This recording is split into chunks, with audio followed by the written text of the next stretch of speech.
Alright, well in the last video we looked at arithmetic operations using vectors, and in this one we're going to look at functions that can be performed on vectors. And these are a little different because the things I'm going to show you here don't work on single numbers, or at least they don't do anything interesting on single numbers. So in general we're only going to use them with vectors. But this is also where R starts to get really cool. So I've actually pre-created a vector here called primes. And what this is it is a list of all of the prime numbers between, well, from 0 to 500, between 0 and 500. And they are not in order. So we're going to look at some of the functions we can use on vectors to, kind of analyze this data and see if we can discover anything interesting about these first, these prime numbers below 500. So the first thing we might want to ask is, well, how many prime numbers are there below 500? And there's more here than we really want to count. I mean, I guess we could multiply, and R kind of gives us these things to help us count. But a better way, and this is probably one of the most important functions that R has. We use it all the time. Is we have this function called length, and we can, as an input, what we do is we give it a vector like primes. And all that length does is it counts the number of elements in that and gives us the number. So length is a function that always outputs an integer. And we just put in the name of the vector, and it tells us, well, there's 95 members of the vector primes, which in other words means that there are 95 primes below 500. So we just learned something. There's 95 primes below 500.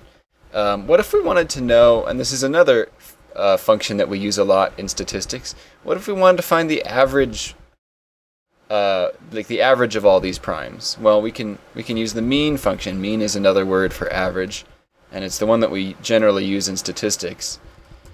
And that also gives us a single number, although it's not necessarily going to be an integer. In fact, it usually isn't. The mean of all of these prime numbers is 226.6947. And I guess if we wanted to kind of break up, if we wanted to look at the total sum of all these, like say we're, there's actually a couple places where we might need to take sums, but the command for that, as you might guess, is just sum, or the function for that. So all we're doing here is saying, add all these numbers together, and what do we get?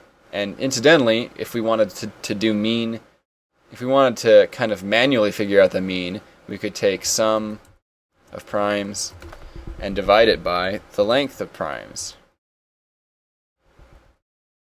And we get exactly the same answer. In fact, that's all that mean is it's taking the sum of all the numbers and dividing it by the length of all the numbers. This is also something that you'll probably find yourself doing a lot, because you may be asked to find the proportion that some subset of a vector is out of the whole vector, and you'll often be doing, something divided by the length of something else.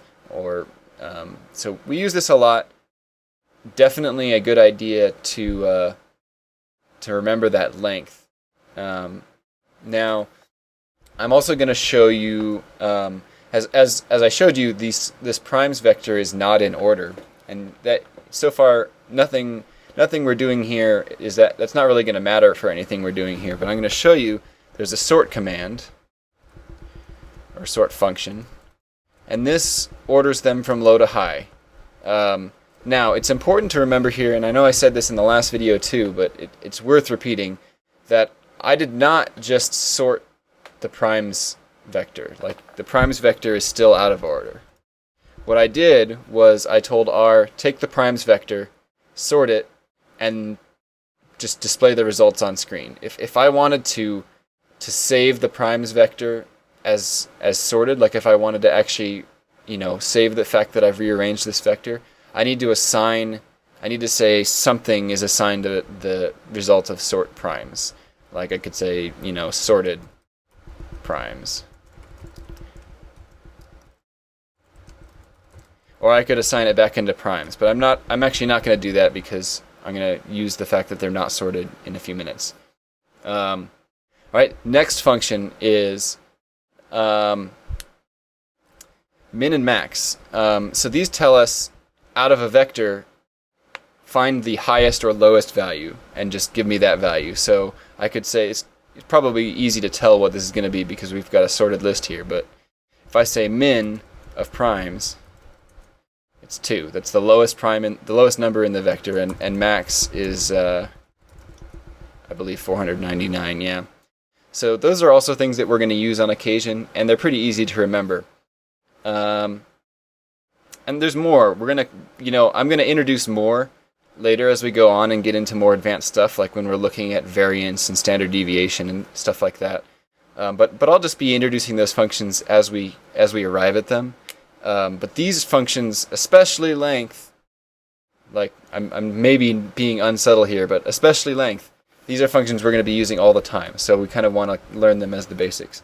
The other one I'm going to show you, the last one I'm going to show you in this video, is something we haven't touched on at all yet, but it's one of the biggest functions. It's one of the most useful things that R does, and I'm going to go ahead and rearrange my window here so that it looks good. And that's plot. So plot actually visualizes a graph, and we can do it with single numbers, but there's not much point to it. So let's look at let's plot the primes. And plot is just a command, a function that it really only needs a vector, but you can also give it more stuff, and I'll show you that when we cover plotting. But let's do it. So there they are, all shuffled and random, because we're still working with the unsorted list of primes. But we can see that they're all over the place. Now if I use the sorted list, let's try it. Plot sorted primes. There they are. So now you can become a number theorist and look at this line and say, what's the meaning of the pattern of this line, the primes? What does the spacing mean? But what we're really doing here is we're just saying, well, here's the first prime, 2, and then there's 3, and then 5 and 7, and it goes all the way up to 499. And we can plot all kinds of stuff. Like if I wanted to plot the squares of primes for some reason we could do that. We could say plot sorted primes squared. And remember, when we perform an arithmetic operation on a vector, it's going to square every single number in it and then output that vector as a result. So what we're actually doing here is we're composing two functions. We're saying take sorted primes, square all of them, and then with the results of that, plot it. Again, all that squaring it does is kind of make our curve look like an exponential curve, which it is because we're squaring. But anyways, we'll be talking about lots more functions on vectors in the upcoming videos, and really for the rest of the series. But that's all we're going to do for the moment.